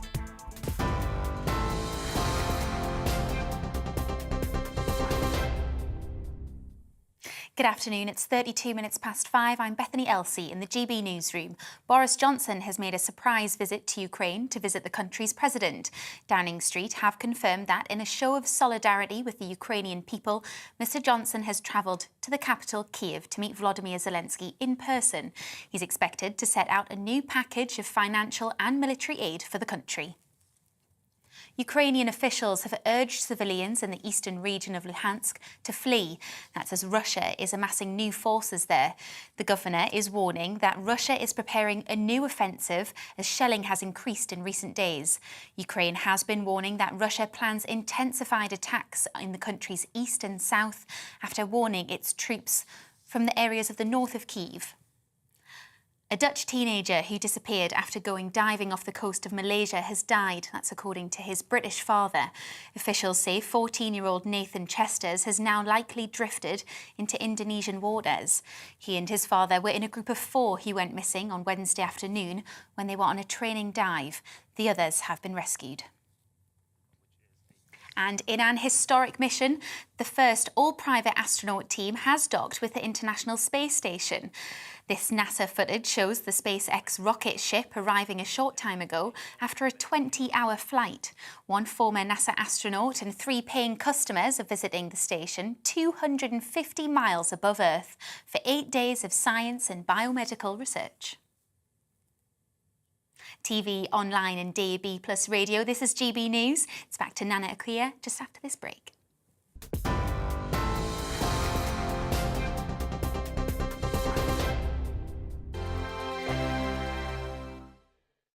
Europe is in the grip of the most devastating humanitarian crisis since World War II. The people of Ukraine are facing unimaginable suffering as their homes are destroyed and their loved ones are killed. Millions of people are being forced to flee for their lives, carrying only their children, their pets, and the clothes on their back. The pain, loss and destruction grows by the day. The people of Ukraine urgently need our help. Already a vast humanitarian operation is underway. Britain's Disasters Emergency Committee, or DEC, brings together 15 leading aid charities to respond to overseas disasters quickly and efficiently. These charities include the British Red Cross, CARE, Oxfam, Save the Children and World Vision. Their teams are working on the ground in Ukraine and neighbouring countries to bring vital aid to those who need it most. If you can spare it, your gift to the DEC's humanitarian appeal will go a really long way. £10 provides essential hygiene supplies for a person for a month. £50 provides blankets for 4 families. £100 provides emergency food for 2 families per month. It's easy to give. You can donate online at dec.org.uk or call the 24-hour donation line on 0370 60 60 900. If you prefer to send a cheque, please post it to the Ukraine Humanitarian Appeal, PO Box 999, London, EC 3A 3AA. To give £10 on your mobile, simply text the word crisis to 70150. Standard network charges apply for calls and you must be 16 or over. Texts are charged at the standard network rate and your £10 donation will be added to your bill. 100% of your donation goes directly to the DEC to save lives and deliver critical support where it's needed.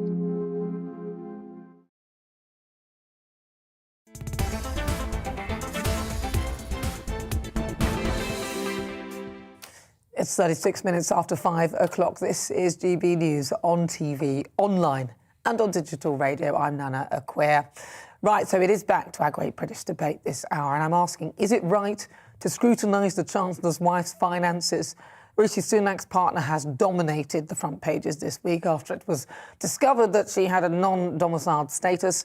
She is now going to pay tax on all her income, but I'm asking if it's really right to scrutinise her finances when she's a private citizen. Right, let's see what my panel make of that. I've got Conservative commentator Calvin Robinson and also comedian Leo Kearse. Right, so I'm going to start with you, Calvin, because, you know, you're a Conservative commentator, so I'm expecting you to come out in full support of Rishi Sunak. Why? He's not Conservative. You make a point there, good point. So I think he holds one of the highest offices in the land, therefore he should expect scrutiny. And that goes to his wife as well, unfortunately.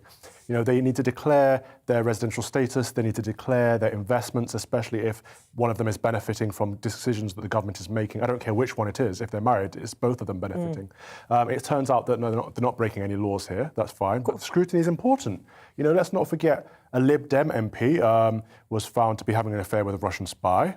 That was Mike Hancock. Let's not forget there was a Chinese spy well entangled into the Labour Party. We have to know who our MPs are with and what their relationships are. And of course, they should also have a higher moral standard because they are our political leaders. So we should expect them to be not just be following the law, but setting a good example too. So would you limit it to people like, you know, somebody who's married to the Chancellor, or would you have a wider across the board for all of them? Yeah, if you're standing for public office, you should expect to be scrutinised, and the people that you're married to should be a part of that because you're a single unit. That's what marriage is. Leo? Yeah, no, I agree with Calvin. Stop agreeing with me, Leo. Well, he does, and then he goes off the edge. That's what he said there. Yeah. He's going to go off the edge now. But no, I mean, silly. Rishi is sort of saying he's being smeared. He's not being smeared. Everything that's come out is fact. It's true. So it's not a smear campaign. It's not prurience. It's not people being nosy about his sex life either. This is, this is about financial marriage. When you get married, that's a financial merger. That's a union. It's a contract. It's a contract. It's legal and it's financial. You can share assets. You can share tax liabilities.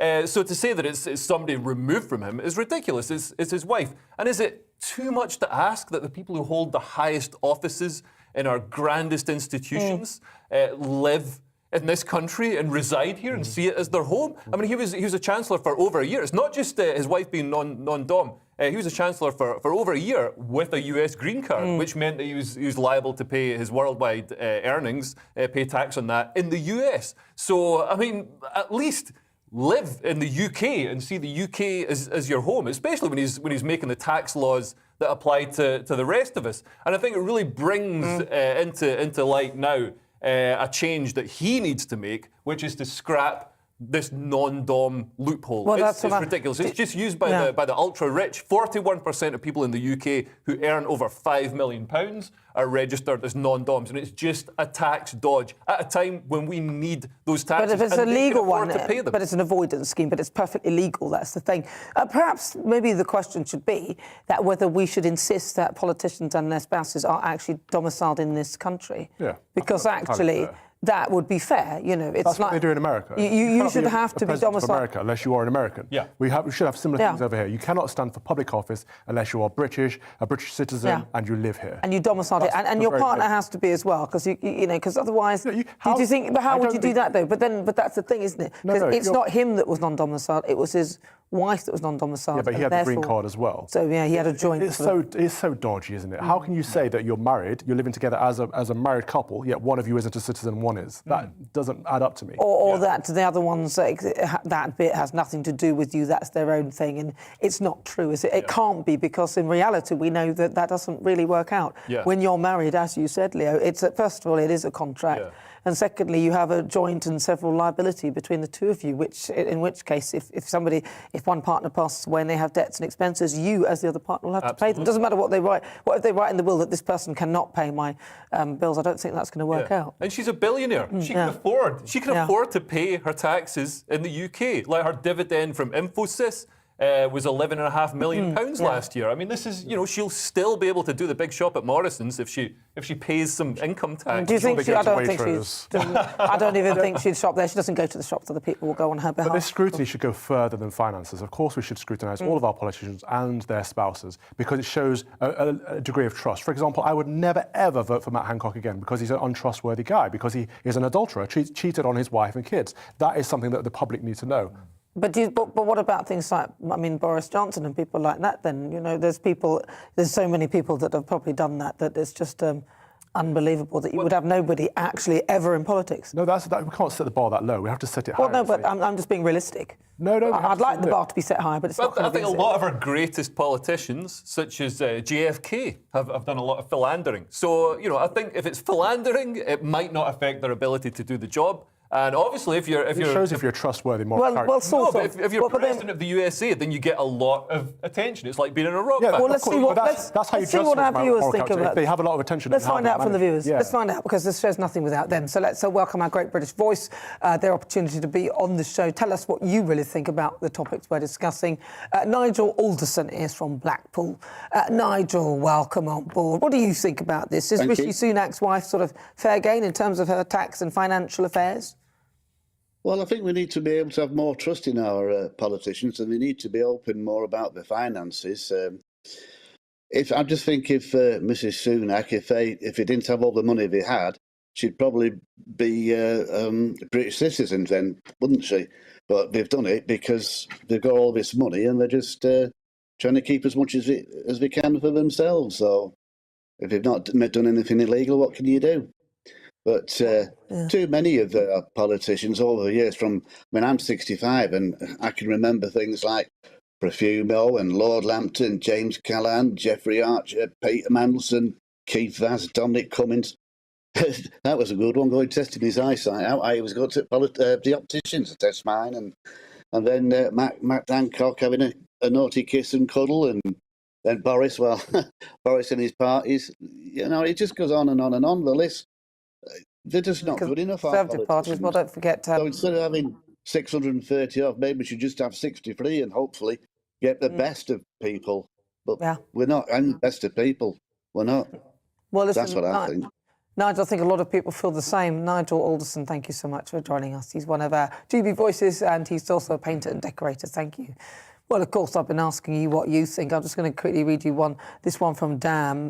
Dam says his wife agrees to pay tax on earnings. How generous. What about tax in past income? She lives in Downing Street, after all. It's interesting that Cummings is silent in this. Rishi and Cummings in cahoots, and we're trying to get rid of Boris, but have clearly failed. Sack Rishi is my suggestion to Boris. That's one there.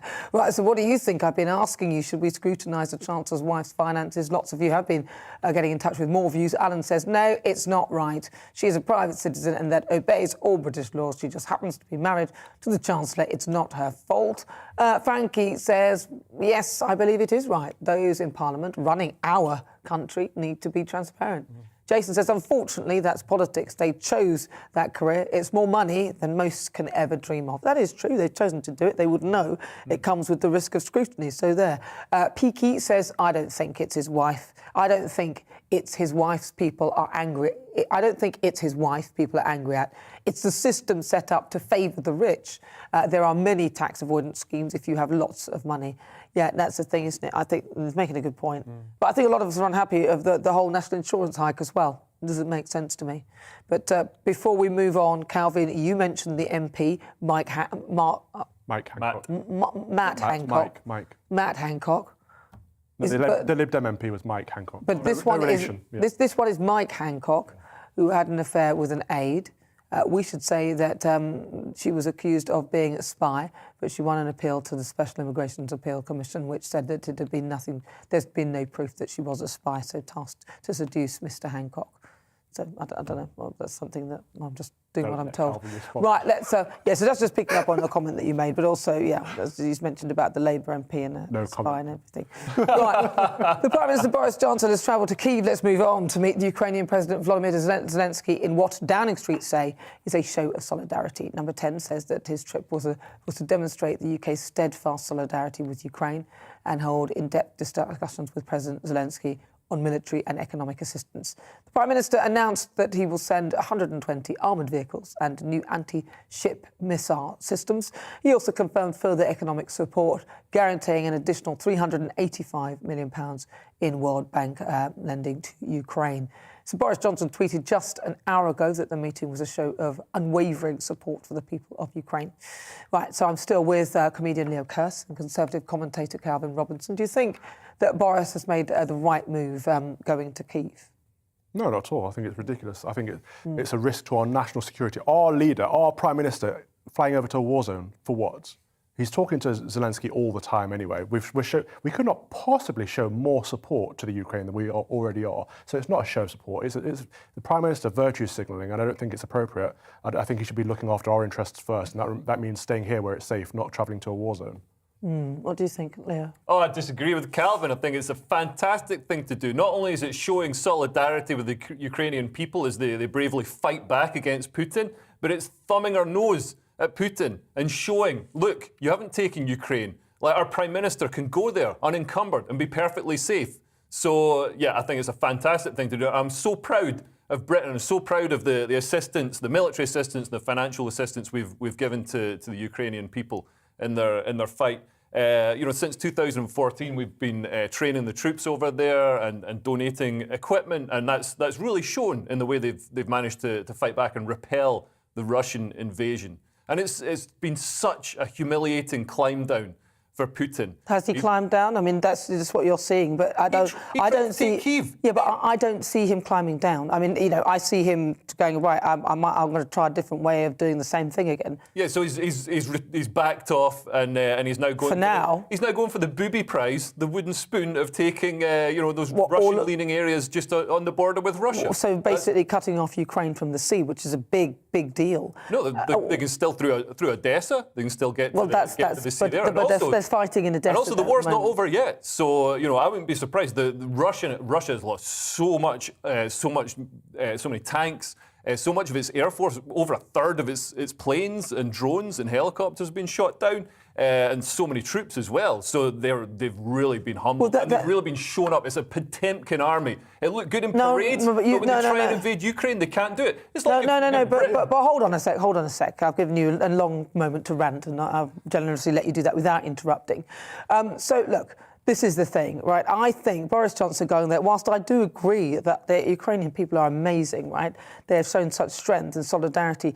I think that Boris Johnson going actually puts them in more danger. I think that that's a big risk for Volodymyr Zelensky, because then, it's easier to kind of trace and try and find out where he is, and we don't want anything to happen to him. So in my view... How does it put them in danger, though? Well, I just think that Boris will obviously be a target, right? So and also there could be, someone could leak information or something could get out there as to where he is to give away the location of Volodymyr Zelensky. I think it's too risky. I think he could have carried what he did there. I think he could have done it over a Zoom call. Yeah, I think so. We're not in lockdown. I think he's right to go. No, it's not about lockdown. It's about safety for the Ukrainian people and also. I think if anything, he's shown Putin. Failed. Well, listen, no, he hasn't failed because it's not over. But I'm very proud of the British people and what we've shown in terms of the support we've given to Ukraine. But I don't think this is necessarily the best move. That's just my view. But Calvin, Putin has already failed. Calvin, I think Leo's loving this. I think he's glorifying war, and I think it's a terrible thing. Like I say every week, we should pray for the citizens of Ukraine, pray for the citizens of Russia, and pray for a ceasefire among the nations. But let's not jump on the bandwagon and keep waving a flag that isn't our own. I think glorifying war is a ridiculous thing to say. Like Putin, Ukraine didn't start. You're loving it. You're absolutely loving it. Putin I'm not saying invaded. Well, I just think it does sound. Sometimes you need to fight against a bully. No, you do need. I don't beat a bully by backing down and giving in. No, listen. Who said anything about peace? I don't know whether it's whether you're backing down from a bully, or the point of this is that Boris Johnson going to Ukraine. I don't know whether that's the best move, but I'm glad that Ukrainian. I'm praying for them, and I want Vladimir Putin to just back off and leave them alone. But let's stick with the Prime Minister. In an exclusive interview with GBNews, Boris Johnson has said that Margaret Thatcher would have dealt with the cost of living crisis in the same way that the government is doing now, and he made the comments whilst defending his administration's decision to increase national insurance. At times of difficulty, Mrs Thatcher had state spending running very, very high as a proportion of GDP because of the economic difficulties that the country was in. So something like COVID, I think she would have dealt with in exactly the same way. What she would not have done, Philip, is said we've got to borrow more. And there are some people who say we should just borrow more and risk interest rates going up and spend and run that risk. We're already spending £83 billion a year servicing our debts. That's crazy. We've got to keep a tight grip on it. So if you just cut taxes, you've got to find the money from somewhere. We've already cut taxes very considerably, but we need to make sure that we invest in our NHS at the same time. And so the cost of living crisis is best fixed by tackling the immediate problems people are facing, cost of fuel, helping people with their heating costs, the whole 9.1 billion package that Rishi has put together, but also making sure that people have high-wage, high-skilled jobs. That in the end is what the Thatcher revolution delivered. What we want is high-wage, high-skilled jobs with a great deal of security, so that people can know that they have the freedom and the opportunity to do things that they want to, like buy their own home. Yeah, buy your own home. That's if you've got any money at all. Listen, Boris, thank you for that. That's Boris Johnson being interviewed by the Conservative MPs and presenters of GBNews on Saturday's Selection with Esther McVeigh and Philip Davis. Well, that's interesting. He should say that because he's the Conservative chair of the Commons Treasury Select Committee, Mel Stride, actually called Numbers 10's insistence on going ahead with the hike at the time when families are facing a cost of living crisis a mistake.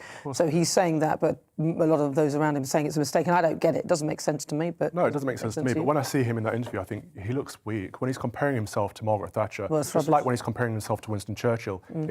He's showing that he's not quite on their level. It's an insecurity. I never hear you say, I'm Nana Akua, I want to be the British Oprah Winfrey. You are Nana Akua. That's who you are. You're not comparing yourself to... Well, I certainly don't want to be her after that ghastly interview with Meghan Markle. I'm sorry, but that unforgivable, Oprah, if you're watching. Unforgivable. At least you got her to spill, though. That's the main thing. To spill her guts and make up a load of, 17 inconsistencies. But we move on. What do you think, Leo? Well, I think Boris, since the start of his premiership, shown himself to be an unserious leader. And finally... What, only just now? He's getting serious. Well, yeah, but I like it. I like the fact he's being... And, I know that we're in financial dire straits, and the cost of living crisis is really going to impact everybody. But we knew that when we're having lockdown and furlough, that was going to have to be paid back at some point. Yes, but we can't keep borrowing. But you forever. can pay it back. I like a government that doesn't. You can pay it back differently than this. I mean, Mrs. Thatcher was renowned for her revolutionary economic things. She tackled double-digit inflation in the 70s and the 80s and stuff. But she also cut income tax while she introduced a more aggressive VAT tax and obviously the unpopular poll tax, which became the council tax. But she didn't close the amount of money that you have in the economy as an individual to spend.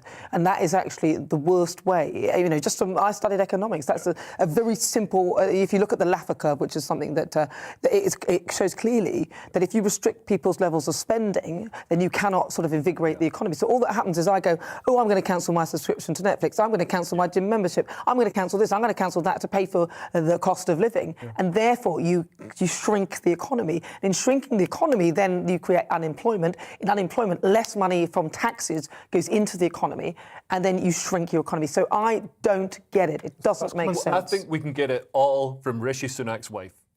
Good point. We have some and on that bombshell. We have some really sound think tanks. The Institute of Economic Affairs, Adam Smith Institute, all of these companies that are really right-wing and putting forward sensible fiscal responsibility ideas to the government, and they're ignoring them, and they're going down a socialist route, which is probably why Leo likes them. It's absolute bonkers to say, well, tax people more to earn more money. Nana has the answer. Let people keep more of the money they earn. They'll spend more, the economy will boom. It's common sense. You'll get more money in taxes in the long run. Yeah, well, you'd think that they'd know that, wouldn't you, seeing as they're running the country, but they seem to know how to avoid tax, don't they? Listen, on today's show, we've been asking, should we create bespoke places for trans people? And according to our Twitter poll, only 26% of you say yes. Now, I am very surprised at that, and 74% of you say no. I want to say thank you so much to my amazing panel. Calvin Robinson, thank you very much, Calvin. And I know we didn't get time for the quiz, but you're also going to be doing a special on the Easter, aren't you? Yes, Easter special. Keep your eyes out for that. Easter Sunday. Wonderful. I'm looking forward to that. And also, Leo Cuss, when are you back on? I'm back on tonight at 11 p.m. on Headliners. Wow. And tomorrow on Free Speech Nation, and tomorrow on Headliners as well. At some point I'll go home. He's got a bed at the back. How about we get somebody else? Listen, and thank you so much to you guys at home for watching. It's been a pleasure as ever. I will be back at 4 o'clock tomorrow, so make sure you join me then. I'll leave you with the weather. Looking ahead to this evening's weather, and the UK is looking bright for many, with the majority of the showers fading away. Let's take a look at the details. Zooming into the south-west of England, and it will be a fine end to the day here with plenty of sunshine. It will quickly begin to feel chilly though once the sun begins to set. Moving eastwards, and there could be 1 or 2 showers around first thing this evening, but these will quickly ease away, leaving clear skies. Across then into